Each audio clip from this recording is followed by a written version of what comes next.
Good morning everyone and welcome to my class of mathematics, my math, my methods. Class 10th में हम chapter कर रहे हैं introduction to trigonometry. Last class जो हमारी हुई थी उसी से आगे कंटिन्यू करेंगे.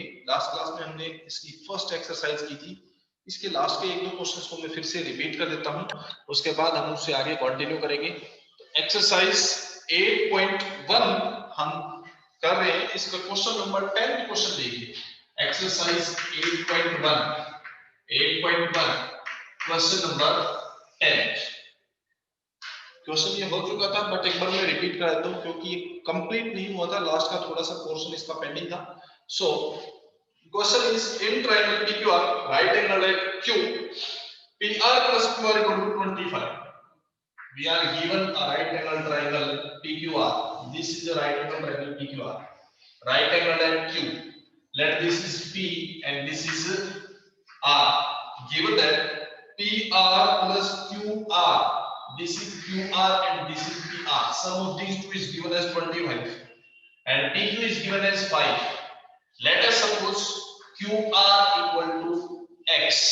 Let given what is given PQ is equals to 5. Let QR is equals to X. Now what is given? PR plus QR. PR plus QR it is equals to 25. It is given. Then PR plus QR को हमने assume किया है X. It is equals to 25.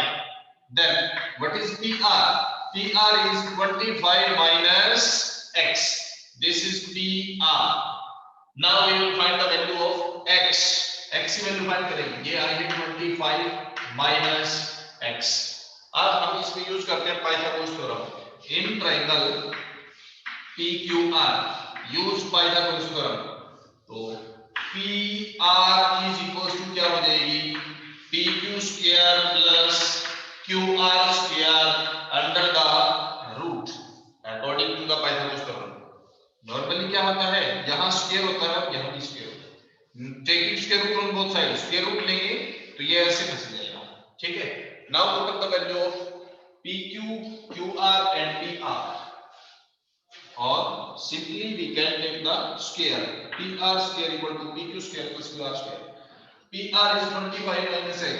So 25 minus X square equal to PQ square. PQ is 5. 5 square plus QR square which is X. X square. यहाँ square solve कर देते हैं. A square plus B square plus 2AB minus यहाँ minus है minus 2AB. 2 into 25 is 50X equal to 25 plus X square. तो ये X square इस X square से खत्म हो जाएगा. Now remaining terms में हम X की वैल्यू फाइंड करते हैं. यहाँ कितना है 625 और राइट साइड से 25 इधर आएगा माइनस हो जाएगा -25. It is equals to 50x को राइट साइड लेंगे तो प्लस हो जाएगा. It is 50x.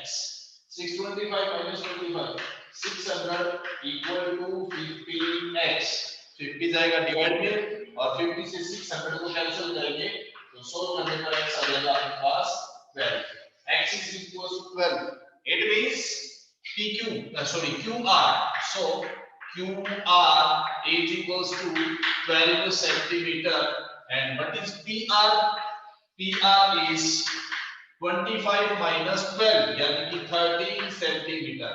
PQ कितनी थी? 5 centimeter. ये आगे हमारे पास सारी साइड्स इसमें.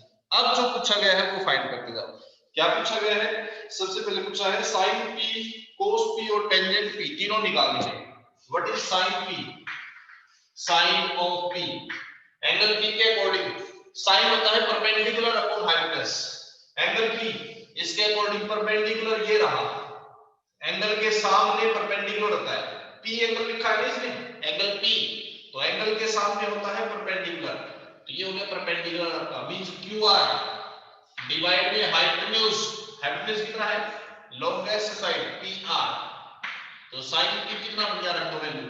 PQ की वैल्यू 12 और पी आर की value 13, this is sine T. अब निकालेंगे कोस पी। कोस होता है बेस अपॉन हाइपोटेन्यूज। बेस कौन सा आता है? जिसपे एंगल है, एंगल पी के ऊपर, तो ये बेस हो गया, means P Q divided by hypotenuse P R. P R, P Q की वैल्यू कितनी है हमारे पास 5 और पी आर की वैल्यू है 13। देन टेंजेंट पी, टेंजेंट क्या होता है? Perpendicular upon base. Tangent P है तो P के अकॉर्डिंग परपेंडिकुलर इसके सामने ये बन गया, यानी कि QR डिवाइडेड बाय बेस क्या होता है?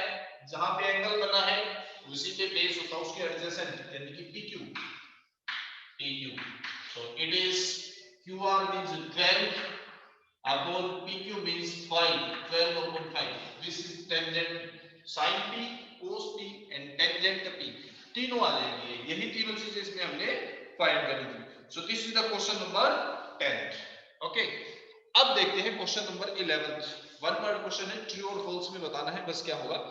क्वेश्चन 11th का फर्स्ट पार्ट है, the value of tangent A is always less than 1, it is false. कैसे? यहीं से देख लो आप, टेंजेंट का एंगल ए एंगल लिखा है, एंगल कुछ भी हो सकता है, बी ए थीटा एक्स कुछ भी हो सकता है। तो टेंजेंट की वैल्यू ये कहता है ऑलवेज लेस देन 1। याद देखो, लेस देन 1 नहीं, 1 से ग्रेटर है, यहाँ पे क्लियर दिखाई दे रहा है ना। So this is false. Tangent की वैल्यू 1 से ग्रेटर भी हो सकती है, 1 से लेस भी हो सकती है, माइनस भी हो सकती है, ठीक है। तो first part is false. Second, secant a equal to 12/5 for some value of angle a, secant a की वैल्यू 12/5 हो सकती है, ये बताना। याद रखना, secant और cosecant इन दोनों की वैल्यू हमेशा या तो +1 से ज्यादा होगी या -1 से कम, उसके बीच नहीं हो सकती।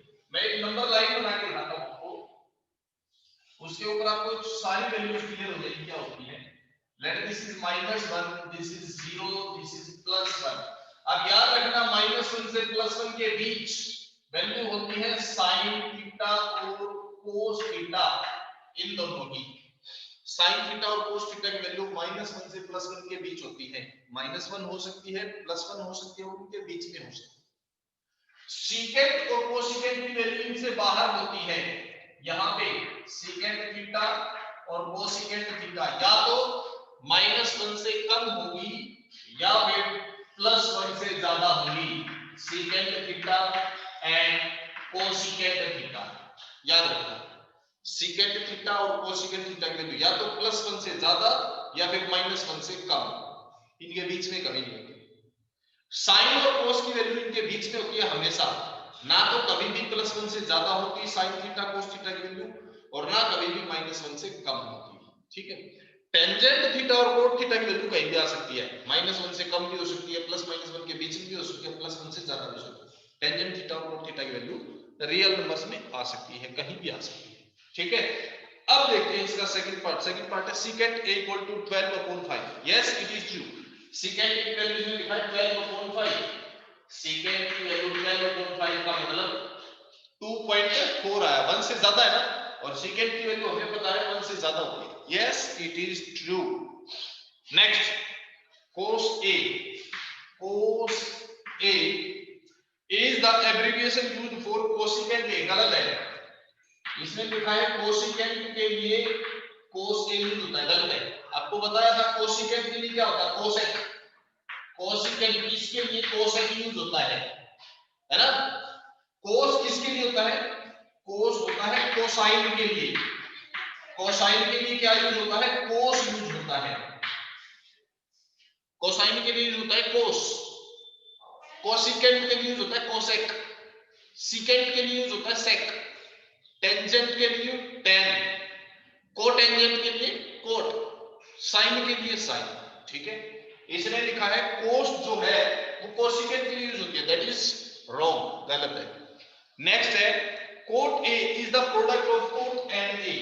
ये कहता है कोट ए जो है वो कोट और ए की प्रोडक्ट है, multiply, that is not correct, that is wrong. याद रखना, अकेला कोट कभी भी कुछ होता ही नहीं है, कुछ नहीं होता। कोट के साथ कोई ना कोई एंगल होता है हमेशा। इसका मतलब कोट मल्टीप्लाई ए लिख दिया तो इसका मतलब कोट अलग है और ए अलग है, दैट इज कंप्लीटली रॉन्ग, कभी भी सही नहीं होता। कोई भी ट्रिग्नोमेट्रिक फंक्शन है उसका अकेले का कोई मीनिंग नहीं होता, मीनिंगलेस होता है, सिर्फ साइन, कुछ नहीं होता जब तक उसके साथ कोई एंगल ना लिखा जाए। इसी तरह अकेला कोड कुछ होता ही नहीं है, मीनिंगलेस होता है, ठीक है, जब तक इसके साथ कोई एंगल ना हो। इसका मतलब ये इसके साथ ही होता है। जबकि क्वेश्चन में पूछा कि इन दोनों की प्रोडक्ट है, प्रोडक्ट मतलब दो अलग अलग चीजों की multiply, no, it is wrong, ठीक है, ये प्रोडक्ट नहीं होती, ये कंप्लीट एक ही चीज होती है। Okay, so this is wrong, false है ये। Next, sin theta equal to 4 upon theta, ये कहता है sin थीटा की वैल्यू 4 अपॉन 3, 4 अपॉन 3 sin थीटा की वैल्यू होती है। क्या ये वैल्यू पॉसिबल है, ये बताना हमने। इट इज ट्रू और false, it is completely false.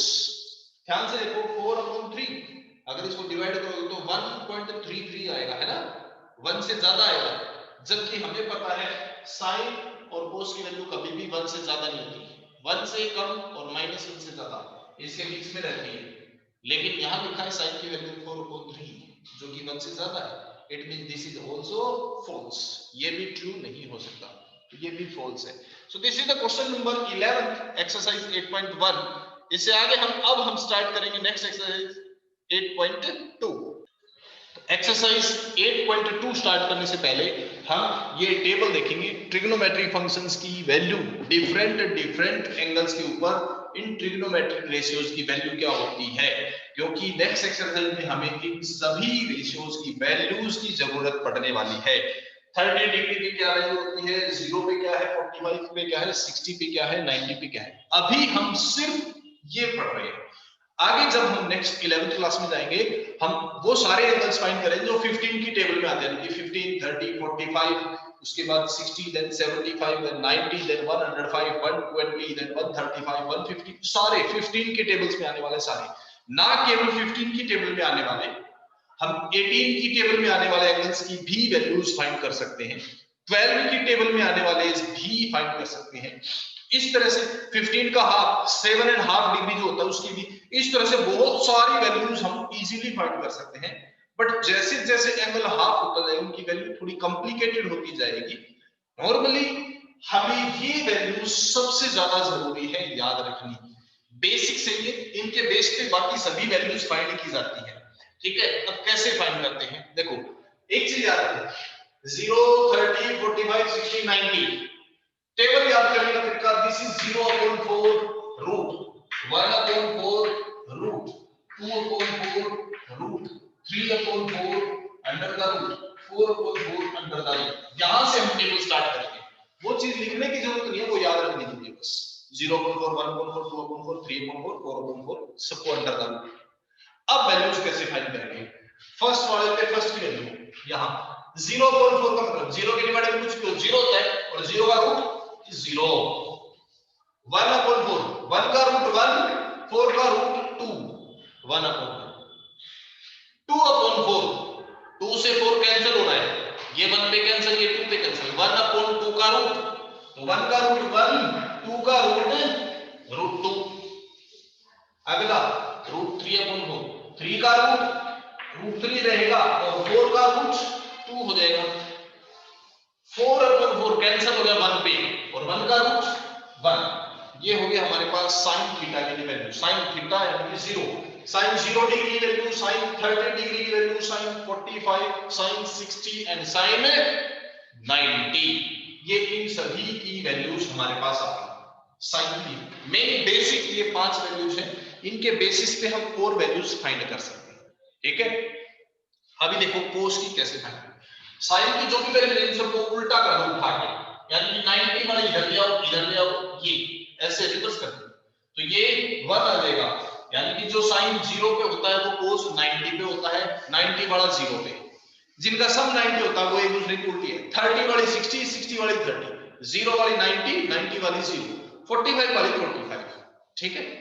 तो 30 वाली वैल्यू जो है वो 60 पे जाएगी और जो 60 वाली वैल्यू है वो 30 पे आएगी, ठीक है। 0 वाली 90 पे जाएगी, 90 वाली 0 पे आएगी, 45 की वैल्यू 45 पे भी रहेगी। ये आ गया cos, बिल्कुल इजी एग्जांपल। अगर आपको साइन की जो सीरीज है वो पता चल जाती है, तो कोस की आप आराम से निकाल सकते हैं। अब देखो टेंजेंट, टेंजेंट जो है वो होता है sine divide by cos, sine को कोस से डिवाइड कर देंगे, साइन डिवाइड बाई कोस जो है वो टेंजेंट के इक्वल होता है, इसको इससे डिवाइड करो, 0 डिवाइड में 1, 0 के डिवाइड में कुछ भी आएगा 0 ही बन जाएगा, 1/2 के डिवाइड में √3/2 डिवाइड करोगे तो ये 2 से 2 कैंसिल, 1/√3 बचेगा, 1/√3, 1/√2 के डिवाइड में 1/√2 पूरा कैंसिल, क्या बचेगा 1, यहां √3/2 के डिवाइड में 1/2, 2 से 2 कैंसिल हो, क्या बचेगा √3/1, यानी कि √3, 1 के डिवाइड में 0, किसी भी चीज के डिवाइड में 0 हो, 0 से डिवाइड कर सकते हैं किसी को, 2 को 0 से डिवाइड करके देखिए नहीं होगा, 3 को 0 से डिवाइड करके देखिए नहीं होगा, क्यों, इट इज नॉट डिफाइंड, 0 से डिवाइड करना डिफाइंड नहीं है, इट इज नॉट डिफाइंड, और generally we write it as infinite, not defined, ठीक है, ये होगा नॉट डिफाइंड, ये सिंबल नॉट डिफाइंड या इनफाइनाइट के लिए है, एक्चुअल में नॉट डिफाइंड आएगा, इट इज नॉट डिफाइंड, ये डिफाइंड ही नहीं है, किसी भी नंबर को 0 से डिवाइड करना डिफाइंड ही नहीं है, नॉट डिफाइंड या इनफाइनाइट यूज कर लेते हैं इसके लिए, it is also used as infinite, इस सिंबल को कहते हैं इनफाइनाइट, फाइनाइट नहीं है इसकी वैल्यू। कोसिकेंट, साइन का उल्टा, जो कोसिकेंट है वो 1 के डिवाइड में साइन होता है, यानी कि साइन को अगर आप उल्टा लटका दोगे तो कोसिकेंट बन जाएगा, ठीक है, साइन के पांव ऊपर कर दो, सर नीचे कर दो, कोसिकेंट बन जाएगा, तो यही चीज हम यहां करने वाले हैं, कोसिकेंट क्या बनेगा, साइन को उल्टा लटका देते हैं, कैसे, ये 0 था, इसके डिवाइड में कुछ नहीं है, ठीक है, तो क्या होगा, डिवाइड में कुछ नहीं है तो हम 1 मान सकते हैं, इसके डिवाइड में, सॉरी ये है साइन वाला, इसके डिवाइड में कुछ नहीं है तो 1 मान सकते हैं, जिसके डिवाइड में कुछ नहीं है उसको 1 माना जाता है। अब 1/0/1 इसको उल्टा करेंगे तो 1/0 है ना, और किसी भी चीज के डिवाइड में 0 हो तो क्या होता है, नॉट डिफाइंड, यानी कि इनफाइनाइट, हो गया। उसके बाद 1/2 का उल्टा 2/1, यानी कि 2, 1/√2 इसको उल्टा लटकाएंगे तो क्या बनेगा, √2/1 बनेगा, यानी कि √2, √3/2 उल्टा लटकाएंगे तो क्या बनेगा 2/√3, और 1 को उल्टा लटकाएंगे 1 ही रहेगा, 1 का उल्टा 1, ये कोसिकेंट। अब सीकेंट, सीकेंट क्या होता है, कोस का उल्टा, ये है हमारा सीकेंट थीटा, कोस का उल्टा, जैसे साइन का उल्टा किया कोसिकेंट आया, सेम उसी तरह कोस को उल्टा करेंगे सीकेंट आएगा, 1 का उल्टा 1 होता है, √3/2 का उल्टा 2/√3, 1/√2 को उल्टा लटकाएंगे तो √2/1, 1/2 को रिवर्स करेंगे तो 2, और 0 का रिवर्स इनफाइनाइट, ये। अब आता है कोट, कोट जो है वो टेंजेंट का उल्टा होता है, टेंजेंट को उल्टा कर दोगे तो कोट हो जाएगा, टेंजेंट से कोट की वैल्यू निकालने के 2 तरीके हैं, चाहे तो इसको ऐसे उल्टा लटका दो, या फिर जैसे साइन को कोस से किया था, 90 वाली 0, 0 वाली 90, 60 वाली 30, 30 वाली 60, वैसे किया जाता है, दोनों तरह से आता है, टेंजेंट से कोट दोनों तरह से निकलता है, तो आप याद रख लो, जो वैल्यू 90 पे थी वो 0 पे, और जो 0 पे थी वो 90 पे, √3 वैल्यू यहां पे, next 1/√3 and next is 0, this is cot of theta, ये कोट के लिए है, ये आपकी पूरी टेबल है ट्रिग्नोमेट्रिक रेशियोज के लिए, डिफरेंट एंगल्स पे कौन से ट्रिग्नोमेट्रिक रेशियो की वैल्यू क्या होगी, और इस पूरी टेबल का हम यूज करेंगे नेक्स्ट एक्सरसाइज में, आप इसको प्रैक्टिस करें, बार बार प्रैक्टिस करने से बिल्कुल इजी हो जाएगी, और एक टाइम फिर उसके बाद ऐसा आएगा आपको टेबल बनाने की जरूरत ही नहीं है, जरूरत ही नहीं पड़ेगी, आपसे जैसे ही वैल्यू पूछेंगे आप माइंड में ही सारी टेबल प्रिपेयर हो जाएगी आपकी, अपने दिमाग से आप डायरेक्ट उसका आंसर बता दोगे। अब 4-5 बार इस टेबल को प्रैक्टिस कीजिए और क्वेश्चंस में इसका यूज कीजिए, आपको ये माइंड में ही सेट हो जाएगी। अभी करते हैं इसके exercise start. Exercise 8.2 first question,